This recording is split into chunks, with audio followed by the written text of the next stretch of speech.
నమస్కారం.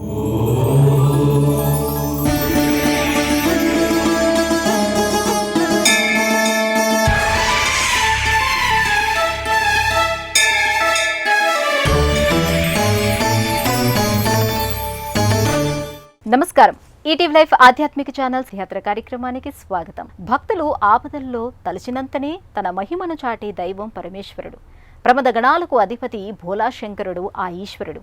ఆ స్వామి జట నుంచి వీరభద్రస్వామి ఆవిర్భవించాడు.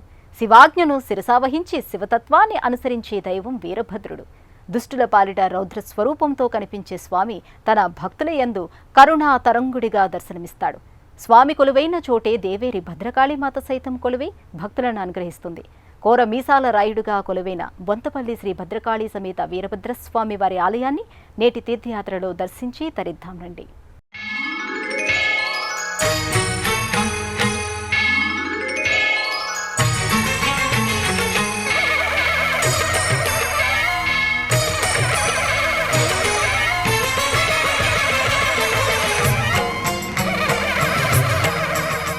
స్వరూపంగా వీరభద్రస్వామిని భక్తులు కొల్చుకుంటారు. దేశవ్యాప్తంగా వీరభద్రుని ఆలయాలు ఎన్ని ఉన్నప్పటికీ దక్షిణ భారతంలో కొలువైన వీరభద్రస్వామి కోర మీసాలతో విలక్షణంగా దర్శనమిస్తాడు. కోరిన వరాలను తీర్చే కల్పతరువుగా, భక్తుల కష్టాలను తొలగించే దైవంగా వెలసిల్లుతున్నాడు. తెలంగాణ రాష్ట్రం సంగారెడ్డి జిల్లా బొంతపల్లిలో కొలువైన భద్రకాళీ సమేత వీరభద్రస్వామి వారి దివ్య ఆలయాన్ని భక్తి శ్రద్ధలతో దర్శించుకుందాం రండి.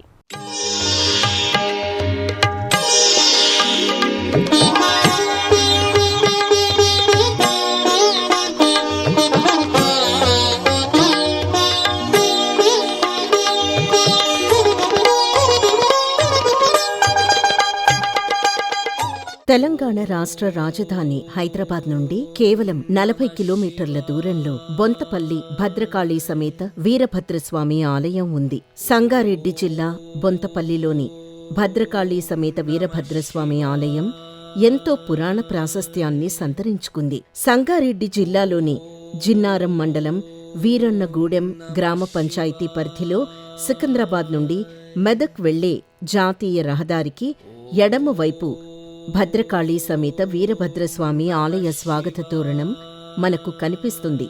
ఇక్కడ్నుండి సుమారు 5 కిలోమీటర్ల దూరంలో శ్రీ భద్రకాళీ సమేత వీరభద్రస్వామి ఆలయం నెలకొంది.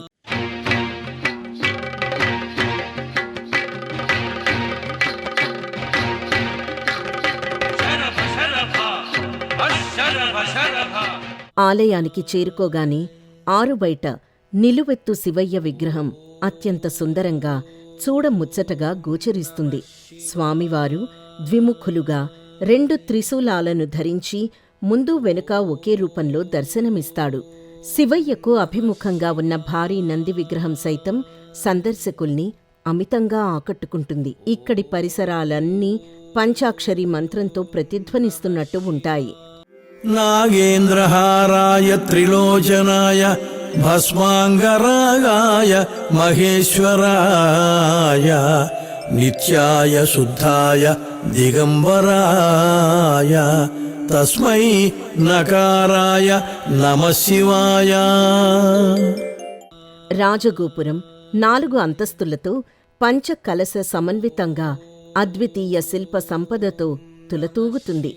గాలిగోపురంపై శ్రీ వీరభద్రస్వామి భద్రకాళీ అమ్మవారి సమేతంగా దక్షుడు మేషరూపంలో కొలువు తీరిన శిల్ప కళాకృతులు గోచరిస్తాయి. ప్రధాన ద్వారానికి ఇరువైపులా శృంగి భృంగి పర్యవేక్షకులుగా స్థానక భంగిమలో కొలువుతీరి ఉంటారు. ఈ గాలిగోపురాన్ని దాటి ఆలయ ప్రాంగణంలోకి ప్రవేశించగానే అనల్పమైన శక్తి చైతన్యం భక్తుల దేహాలను అలుముకున్నట్టు అవ్యక్తానుభూతి కలుగుతుంది. ప్రధాన ఆలయ మండప ప్రాకారంపై పలు దేవతామూర్తుల ఆకృతులు అత్యంత సుందరంగా గోచరిస్తాయి. భక్తుల ఆధ్యాత్మిక మనోచిత్తాన్ని రంజింపచేస్తాయి. నాలోన శివుడు గలడు, నీలోన శివుడు గలడు.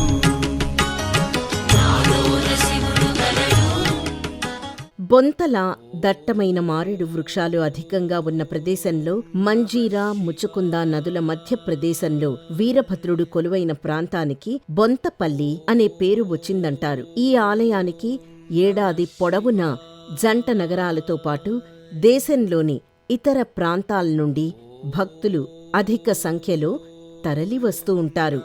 సాంబ శివ నీదు మహిమ ఎన్నటికీ తెలియదాయే, సాంబ శివ నీదు మహిమ ఎన్నటికీ తెలియదాయే, సాంబ శివ నీదు మహిమ ఎన్నటికీ తెలియదాయే, సాంబ శివ నీదు మహిమ ఎన్నటికీ తెలియదాయే. హర హర శివ శివ.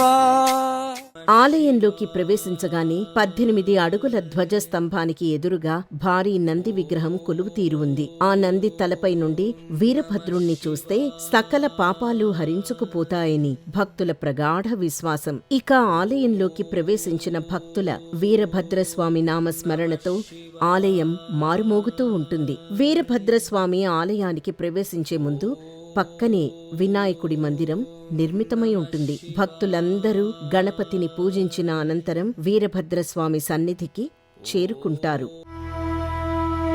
నాగేంద్రహారాయ త్రిలోచనాయ హస్తాంగరాగాయ మహేశ్వరాయ నిత్యాయ శుద్ధాయ దిగంబరాయ తస్మై నకారాయ నమః శివాయ.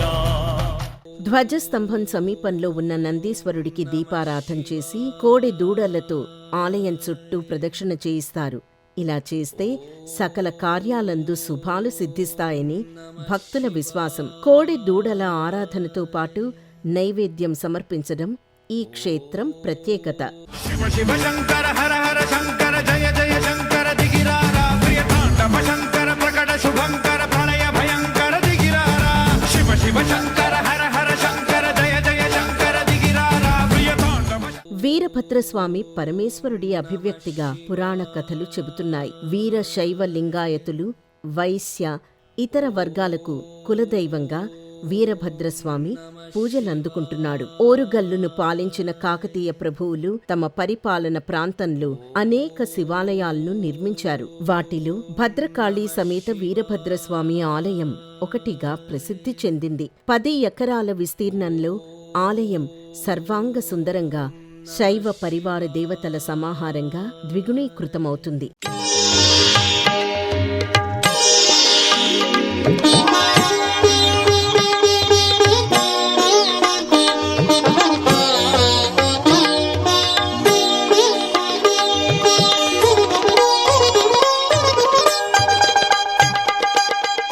దుష్ట సంహారం కోసం అవతరించిన రౌద్ర రూపం శ్రీ వీరభద్రస్వామి. యోధుడైన దేవుడిగా పరిగణించబడే వీరభద్రుడు తెలంగాణ, ఆంధ్రప్రదేశ్, తమిళనాడు, కర్ణాటకతో పాటు దేశంలోని అనేక ప్రాంతాలలో కొలువున్నాడు. ప్రతి ఆలయానికి ఒక్కో స్థల పురాణం ప్రచారంలో ఉంటుంది. అదేవిధంగా బొంతపల్లి శ్రీ భద్రకాళి సమేత శ్రీ వీరభద్రస్వామి వారి ఆలయానికి చెందిన చారిత్రక స్థల పురాణాలకు సంబంధించిన విశేషాలను ఇప్పుడు చూద్దాం. శిలా శాసనాల ద్వారా ఈ ఆలయం ఖచ్చితంగా కాకతీయ పరిపాలన కాలానికి చెందిందేనని పరిశోధకులు చెబుతున్నారు. సుమారు 850 ఏళ్ల క్రితం ఈ ఆలయం నిర్మించినట్టు చెబుతారు. దాదాపు 150 ఏళ్ల క్రితం జయరావు భైరవమూర్తితో పాటు మరో ప్రముఖ భక్తుడు శిథిలావస్థలోని ఆలయాన్ని పునర్నిర్మించినట్టు చారిత్రక ఆధారాల వలన తెలుస్తోంది. బొంతపల్లి గ్రామం ఒకప్పుడు దట్టమైన అడవిగా ఉండేది. నేటికి అడవి సమీపంలోని నర్సాపూర్ అంతా అటవీ ప్రాంతమే. శతాబ్దాల క్రితం ఈ అటవీ ప్రాంతం మీదుగా కొందరు వ్యాపారులు ఎడ్ల బండ్లపై ప్రయాణించేవారు. ఒకరోజు బసవన్నలో అకస్మాత్తుగా ఆగి ముందుకు వెళ్లడానికి నిరాకరించాయి. వ్యాపారులు ఆశ్చర్యానికి గురయ్యారు. దీంతో వారక్కడే విరామం తీసుకోవాలని నిర్ణయించుకున్నారు. ఒక పాము పుట్టలో వీరభద్రుడి విగ్రహం ఉందని దానిని వెలికితీసి ప్రతిష్ఠించి పూజించాలని నిద్రలో కలగన్నారు. వారు మేల్కొన్న వెంటనే వారు విశ్రమించిన స్థలానికి సమీపంలో ఉన్న పుట్టలోని వీరభద్రస్వామి విగ్రహాన్ని వెలికితీశారు. ఆపై శాస్త్రోక్తంగా ఇక్కడే ప్రతిష్ఠించారని స్థల పురాణ కథనం. భద్రకాళి సమేత వీరభద్రస్వామి దేవాలయము గత రజాకారుల పరిపాలన లోపల ఈ దేవాలయము కట్టడం జరిగింది. వీరభద్రస్వామి స్వయంగా వెలిచిన వీరభద్రస్వామి దక్షుని సంహరించడానికి పుట్టినవాడే వీరభద్రస్వామి. అయితే ఇక్కడ ప్రత్యేకంగా పాల్గొన బహుళ పంచమి నుండి త్రయోదశి వరకు నవాయనిక బ్రహ్మోత్సవ కార్యక్రమాలు జరపబడును. అట్లాగే ఇక్కడ ప్రత్యేకంగా నవాయనిక బ్రహ్మోత్సవ సందర్భం లోపల 9 రోజులు కార్యక్రమాలు జరుగుతాయి. ముఖ్యంగా అగ్నిగుండాలు మరియు కళ్యాణోత్సవము మరియు రథోత్సవ కార్యక్రమం. ఈ ఆలయ ఆవిర్భావానికి మరో కథ కూడా ప్రచారంలో ఉంది. పూర్వకాలంలో ఈ ఆలయం చాలా చిన్నదిగా ఉండేదట. ఒక రాత్రి సమయంలో ఓ గొర్రెల కాపరి గొంగళి భుజాన వేసుకుని ఆలయం ముందు నుంచి వెడుతున్నాడు. ఇంతలో ఎవరో తనను పిలిచినట్టుగా అనిపించింది. వెనక్కి తిరిగి చూశాడు గొర్రెల కాపరి. ఊహించని రీతిలో ఎదురుగా వీరభద్రస్వామి దివ్యమూర్తి బాలుడి రూపంలో కనిపించాడు. గొర్రెల కాపరి భయపడ్డాడు. నెమ్మదిగా స్వరం సవరించుకొని స్వామి అని పలకరించాడు. ఇది గమనించిన వీరభద్రుడు అతనిలోని భయాన్ని పోగొట్టాడు. మాటల్లోకి దించాడు. నాకిక్కడ నచ్చలేదు, వేరే చోటుకు వెళ్లాలనుకుంటున్నాను. కాబట్టి నన్ను నీ భుజాల మీద ఎక్కించుకొని నువ్వు అలసిపోయినంత దూరం తీసుకెళ్ళి అక్కడ దించమని అడిగాడట వీరభద్రుడు. దీంతో పరమానందభరితుడైన ఆ కాపరి వీరభద్రస్వామి చెప్పినట్లే స్వామిని భుజాల మీద ఎక్కించుకొని కొన్ని మైళ్ళు నడిచి ప్రస్తుతం ఆలయం ఉన్న ప్రదేశానికి వచ్చేసరికి అలిసిపోయి వీరభద్రుణ్ణి కిందకి దించాడు. ఆ విధంగా ఆ కాపర్ని అనుగ్రహించారు వీరభద్రస్వామి. తనను భూమి మీదకు దించి ఆయాసపడుతున్న కాపరితో వీరభద్రస్వామి, ఇక నీవు వెనక్కి తిరిగి చూడకుండా ఇంటికి వెళ్ళు, వెనక్కి తిరిగితే శిలగా మారిపోతావని చెప్పాడు. ముఖ్యంగా స్థల పురాణాల్లో ఇటువంటి గాథలు కోకొల్లలుగా వినిపిస్తాయి. మనోబుద్ధ్యహంకార చిత్తాని నాభం న చ శ్రోత్ర జిహ్వే న చ ఘ్రాణ నేత్రే. ఈ సన్నివేశాన్ని మరింత లోతుగా ఆలోచిస్తే ఇక్కడొక దివ్య రహస్యం దాగి ఉంది. ఎందుకంటే ఈశ్వరుని సుందర మనోహర పరమాద్భుతమైన రూపాన్ని చూసిన తర్వాత ఇక ఐహిక వాంఛల మీద మక్కువ ఉండదు. ఇక మరో రూపాన్ని దర్శించాలని లౌకిక వాంఛ తృష్ణ అస్సలు ఉండదు. ఒక్క మాటలో చెప్పాలంటే వీరభద్రస్వామి వారి దివ్య రూపాన్ని దర్శించిన అనంతరం మరొక ఆలోచనే ఉండదు. ఆ స్థితిలో ఎంతటి సామాన్యుడైనా సామాన్యంగా మనజాలడు. శ్రీ వీరభద్రుని ఆజ్ఞానుసారం తన ఇంటికి బయలుదేరిన గొర్రెల కాపరి కొంత దూరం వెళ్లి మానవ సంబంధమైన లక్షణంతో ఉత్సుకతను ఆపుకోలేక వెనక్కి తిరిగి చూశాడు. వెంటనే శిలగా మారిపోయాట. వాస్తవానికి దైవ దర్శనానంతరం భక్తుడు మతి భ్రమణంతో పిచ్చివాడన్నా అవుతాడు, లేదా మ్రాన్పడిపోయి స్థాణువుగా మారిపోతాడు. ఇదే భక్తుడికి దైవం ప్రసాదించే అద్భుతమైన ముక్తి, మోక్షం. దక్ష యజ్ఞ ధ్వంసం చేసి దక్షుడి గర్వభంగం చేయటానికి ఆవిర్భవించిన శ్రీ వీరభద్రస్వామి దివ్య రూప దర్శనం సకల పాపనాశనం. అంతేకాదు దుష్టపీడ వినాశనము కూడా జరుగుతుందని ప్రతీతి. అంతటి మహామహిమాన్వితమైన శ్రీ వీరభద్రస్వామి వారిని కనులారా దర్శించుకుందాం రండి. గర్భగుడికి కుడివైపు బొజ్జ గణపయ్య చిరు మందిరం నెలకొంది. భక్తులు ముందుగా విఘ్నహరుణ్ణి దర్శించుకుంటారు. స్వామి దీవెనలందుకొని అనంతరం వీరభద్రస్వామి గర్భాలయం చుట్టూ భక్తి శ్రద్ధలతో ప్రదక్షిణలు చేస్తారు. ప్రదక్షిణానంతరం స్వామివారు కొలువైన గర్భాలయం ముఖద్వారానికి ఇరువైపులా భక్తులు నిలబడి ప్రణతులర్పిస్తారు. రజత మకర తోరణం ముందు వీరభద్రుడు రౌద్ర రూపంతో కోర మీసాలతో చతుర్భుజాలతో భీకరంగా భక్తులకు దర్శనమిస్తాడు. వీరభద్రస్వామి భక్తులు కోరిన కోర్కెలు తీర్చడంతో పాటు దుష్ట పీడలు దోషాలు పరిహరిస్తాడని భక్తుల ప్రగాఢ విశ్వాసం. ఓం వీరభద్రాయ నమః అని స్మరించినంత మాత్రాన భక్తుల ఇహలోక బాధలను కడతీర్చి భయాలను తీర్చి సమస్త శుభాలను అనుగ్రహిస్తాడు. వీరభద్రా వీరభద్రా జయతు జయతు మహారుద్రా. జయతు జయతు మహారుద్రా. గర్భాలయంలో కోరమీసాల రాయుడిగా వీరభద్రస్వామి ప్రతిమ కృష్ణవర్ణ శిల్పాకృతిలో గోచరిస్తుంది. వీరభద్రుడు కుడి చేతిలో ఖడ్గం త్రిశూలం, ఎడమ చేతిలో గద ఢమరుకంతో భక్తులకు దర్శనమిస్తాడు. వీరభద్రుడి ముందు చతురస్ర పానవట్టంపై శివలింగం గోచరిస్తుంది. లింగ రూపంలో పరమేశ్వరుడు కూడా కొలువుతీరి భక్తకోటిని అనుగ్రహిస్తున్నాడు. ఇక్కడ భక్తులు నిత్యం స్వామివారికి అభిషేకాలు నిర్వహిస్తారు. అద్భుత విగ్రహామరాధీశ్వర అగణిత గుణగణ అమృత శివ సాంబ సదా శివ సాంబ సదా శివ సాంబ సదా శివ సాంబ శివ. వీరభద్రస్వామివారి సన్నిధిలో భక్తులు జరుపుకునే మరో విశిష్ట పూజావిధి ప్రస్థాయనం. భక్తులు వివాహానికి ముందు తర్వాత వధూవరులు స్వామివారికి జరిపే పూజా తంతును ప్రస్థాయనం అంటారు.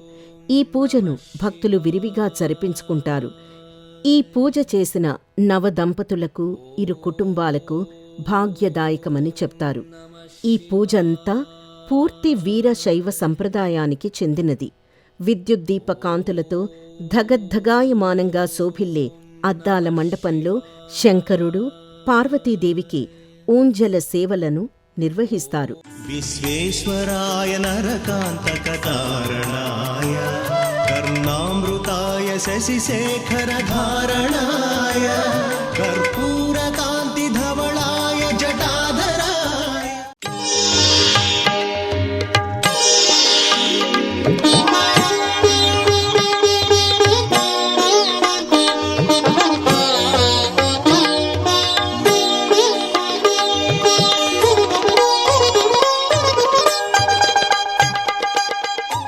వీరభద్రస్వామికి నిత్య కళ్యాణంతో పాటు నిత్యాభిషేకాలు, పత్రిపూజ, అన్నపూజలు, అగ్నిగుండం, ప్రస్థాయనం, గండాదీపం, వరపూజ వంటి అనేక పూజాది క్రతువులను ఘనంగా నిర్వహిస్తారు. ప్రతి ఏటా వేలాది మంది భక్తులు వీరభద్రస్వామివారికి ముడుపులు కట్టి మొక్కులు చెల్లించుకుంటారు. ప్రస్తుత కాలంలో ఈ ఆలయానికి సాధారణ భక్తులు విరివిగా వస్తున్నప్పటికీ తొలి నాళ్లలో మాత్రం వీర శైవులు, లింగధారులు, అనంతరం ఆర్య వైశ్యులు ఈ వీరభద్రుని పరదైవతంగా కొలిచి తరించినట్లు, వారి పాలిట ఈ క్షేత్రం పుణ్యధామంగా విలసిల్లినట్టు తెలుస్తోంది. ఆలయ ప్రధాన ద్వారం ముందు దర్శనమిచ్చే నిప్పుల గుండం ఇక్కడ జరిగే వీరశైవం సాంప్రదాయానికి ప్రతీకగా కనిపిస్తోంది.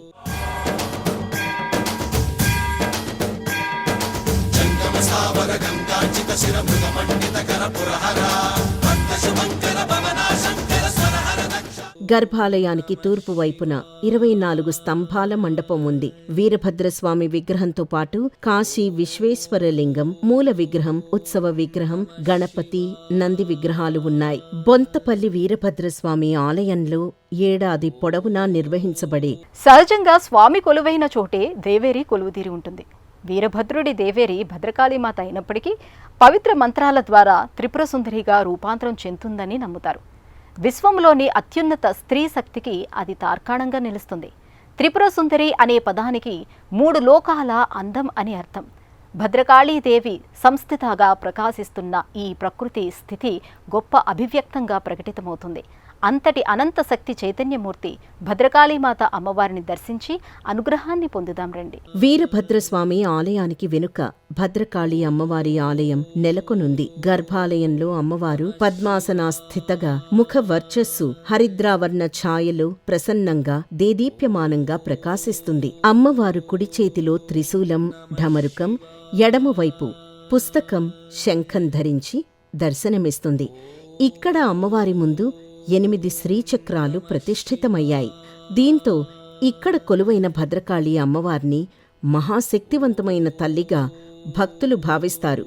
భద్రకాళీ మాత సమక్షంలో శ్రీచక్రానికి నిత్యం కుంకుమ పూజలు నిర్వహిస్తారు. భద్రకాళీ సమేత వీరభద్ర స్వామివారి సన్నిధిలో కొత్త జంటలు వివాహాలు చేసుకుని స్వామి అమ్మవార్లా అనుగ్రహం పొందుతారు. సంతానార్థులై వచ్చిన భక్తులు ఊయల తొట్లు, ముడుపులు కట్టి మొక్కులు చెల్లించుకుంటారు.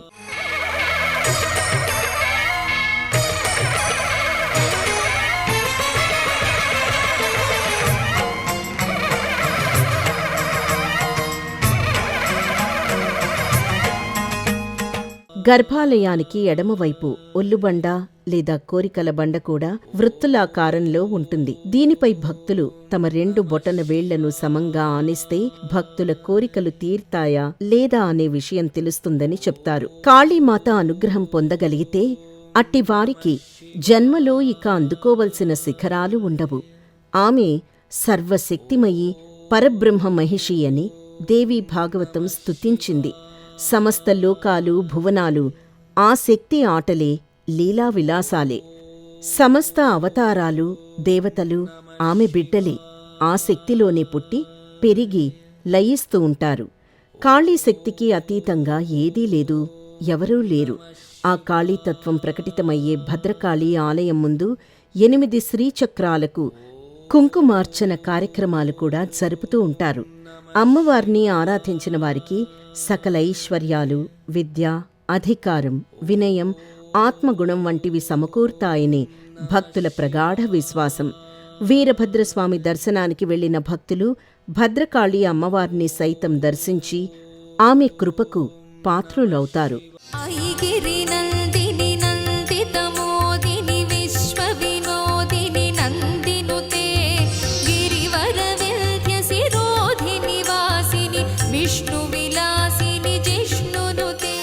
మనిషి తనలోని పశు ప్రవృత్తి, రాక్షస ప్రవృత్తి పోవాలంటే భద్రకాళి అమ్మవారి అనుగ్రహం తప్పనిసరని మంత్రశాస్త్ర గ్రంథాలు చెబుతున్నాయి. అమ్మ అనుగ్రహం ఉంటే కలిగే కుండల్ని శక్తి జాగృతితో మాత్రమే సకల శక్తులు సిద్ధిస్తాయి. భద్రకాళి నిరంతరం జరుగుతున్న బాహ్య సృష్టి ప్రక్రియకు సజీవ రూపం. ఇంకొక రకంగా సాధకుని ఆంతరంగిక సాధనా ప్రక్రియకు ప్రతిరూపం అని కూడా చెప్తారు. ఈ విధంగా బాహ్య ఆంతరంగిక భూమికల్లో నిరంతరం ఆమె లీలలు అభివ్యక్తమవుతూ ఉంటాయంటారు శ్రీ విద్య ఉపాసకులు. శరన్నవరాత్రోత్సవాల్లో భాగంగా 9 రోజుల పాటు అమ్మవారు నవదుర్గల రూపంలో భక్తులకు దర్శనమిస్తారు. యుద్ధాల సమయంలో పాలకులు, సైనికులు వీరభద్రస్వామిని పూజించే ఆచారం కనిపిస్తుంది. దక్ష ప్రజాపతి హోమాది క్రతువును నాశనం చేయటానికి, అతని అహంకారానికి స్వస్తి పలకడానికి శివుడు తన జటల నుండి వీరభద్రుణ్ణి సృష్టించాడు. వీరభద్రుని దేవేరి భద్రకాళి మాత వీరిరువురూ కొలువైన బొంతపల్లి ఆలయంలో ఏడాది పొడవునా ఎన్నో ఉత్సవాలను వైభవంగా నిర్వహిస్తారు. శ్రావణ మాసంలో 1 రోజుల పాటు లక్ష బిల్వార్చన, ప్రతి ఏడాది పాల్గొన బహుళ పంచమి మొదలు త్రయోదశి వరకు 9 రోజుల పాటు బ్రహ్మోత్సవాలు వైభవోపేతంగా జరుపుతారు. పాల్గొన శుద్ధ దశమి నాడు భద్రకాళి సమేత వీరభద్రస్వామివారి కళ్యాణం జరుపుతారు. అనంతరం ఏకాదశి రోజున రథోత్సవాన్ని వేడుకగా నిర్వహిస్తారు. ప్రత్యేక పర్వాలు, తిథుల నాడు ఉత్సవమూర్తులను వివిధ వాహనాలపై ఊరేగింపు తీస్తారు. ఆ రోజుల్లో భక్తుల రద్దీ మరింత ఎక్కువగా ఉంటుంది. ఉగాది, వైశాఖ పూజ, లక్షపత్రి పూజ, దీపోత్సవం, మహాశివరాత్రి, వార్షిక జాతర, ప్రధాన పండుగలు ఆలయంలో ఘనంగా జరుపుకుంటారు. ప్రతిరోజు సాయం సమయాన శ్రీ గౌరీ శంకరుల కళ్యాణ మహోత్సవాన్ని జరుపుతారు. బొంతపల్లి ఒకప్పుడు చెక్క బొమ్మలకు కూడా కేంద్రంగా ఉండేది. ప్రతి ఆదివారం ఇక్కడ జరిగే సంత ఒక ప్రత్యేక ఆకర్షణగా నిలుస్తుంది. సంగారెడ్డి జిల్లా జిన్నారం మండలం బొంతపల్లి శ్రీ భద్రకాళి వీరభద్రస్వామి వారి ఆలయాన్ని ఎలా చేరుకోవాలో ఇప్పుడు చూద్దాం. హైదరాబాద్ నుండి 40 కిలోమీటర్ల దూరంలో తెలంగాణ రాష్ట్రం సంగారెడ్డి జిల్లా జిన్నారం మండలం బొంతపల్లి గ్రామంలో శ్రీ వీరభద్రస్వామి ఆలయం ఉంది. హైదరాబాద్ నుండి 40 కిలోమీటర్ల దూరంలోనూ, మెదక్ నుండి 68 కిలోమీటర్ల దూరంలోనూ ఈ క్షేత్రం అలరారుతోంది. సికింద్రాబాద్ నుండి బాలానగర్, కుత్బుల్లాపూర్, జీడిమెట్ల, సూరారం, అన్నారం మీదుగా బొంతపల్లి చేరుకోవచ్చు. దర్శన వేళల విషయానికి వస్తే ఉదయం 6 గంటల నుండి మధ్యాహ్నం 12:30 వరకు, తిరిగి సాయంత్రం 4 గంటల నుండి రాత్రి 8 గంటల వరకు భక్తుల దర్శనార్థం ఆలయ ద్వారాలు తెరిచే ఉంటాయి. శివుడు భోలాశంకరుడు, కొలిచిన భక్తుల కొంగు బంగారంగా ప్రత్యక్షమయ్యే భగవానుడు శివుడు. పరమేశ్వర మహత్యాన్ని లోకంలో సుప్రతిష్టం చేసేందుకు ముల్లోకాలను రక్షించే బాధ్యతను పరమేశ్వరుని దగ్గర నుంచి స్వీకరించాడు అరివీర భయంకరుడు వీరభద్రస్వామి. అందుకే వీరభద్రస్వామి ఆలయాలన్నీ భక్తులతో కిటకిటలాడుతూ ఉంటాయి. అలాంటి ఆలయాలలో ఒక విశిష్టమైన ఆలయం బొంతపల్లి శ్రీ భద్రకాళి సమేత వీరభద్రస్వామి ఆలయం. గండదీపం ఆరాధన, వ్రతాలు, కళ్యాణోత్సవాలు, హోమాలతో నిత్యం ఆధ్యాత్మిక సందడితో అలరారే బొంతపల్లి శ్రీ భద్రకాళి సమేత వీరభద్రస్వామి ఆలయాన్ని దర్శించుకున్నాం కదా. స్వామి అమ్మవారుల కరుణాకటాక్ష వీక్షణాలు మనందరిపై ఉండాలని ఆశిస్తూ రేపటి తీర్థయాత్రలో మరో క్షేత్ర సందర్శనంతో మళ్ళీ కలుసుకుందాం. అంతవరకు సెలవు. నమస్కారం.